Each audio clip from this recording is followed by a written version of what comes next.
रे घर चढ़ के मारब बरियारी रे छूट जी तो कैल रंगदारी रे घर चढ़ के मारब बरियारी रे तोरा बाप के न तोरा दादा के चिन्हबो बेटा सब गोली मारबो एगो गिनबो तोरा बाप के न तोरा दादा के चिन्हबो बेटा सब गोली मारबो एगो गिनबो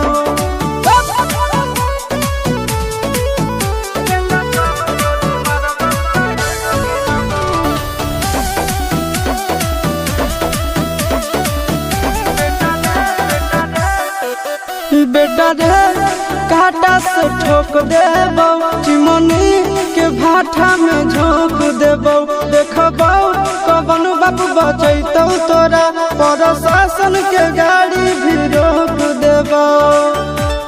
बेटा जी सुनो बेटा रे काटा से ठोक देबो चिमनी के भाटा में झोंक देबो देखबो कवन बाप बचैतौ तोरा प्रशासन के गाड़ी भी रोक देबो तोरा जैसन के हम खड़े खड़े गिनबो बेटा सब गोली मारबो एगो गिनबो तोरा बाप के न तोरा दादा के चिन्हबो बेटा सब गोली मारबो एगो गिनबो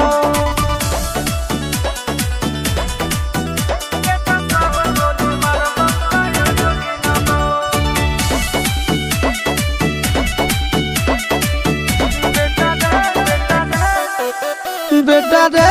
दौड़ा के बाजार में मारबो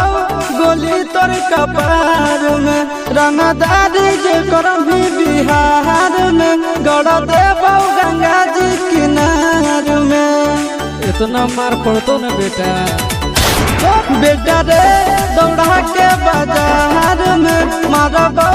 गोली तोर कपार में रंगदारी जे करम भी बिहार में गड़ देबो गंगा जी किनार में कहो चिंटू आशीष के कारण सुनाबो बेटा सब गोली मारबो एगो गिनबो तोरा बाप के न तोरा दादा के चिन्हबो बेटा सब गोली मारबो एगो गिनबो मारत मारत पिछुआरा लाल कर दे बेटा ध्यान से बाप इधर है।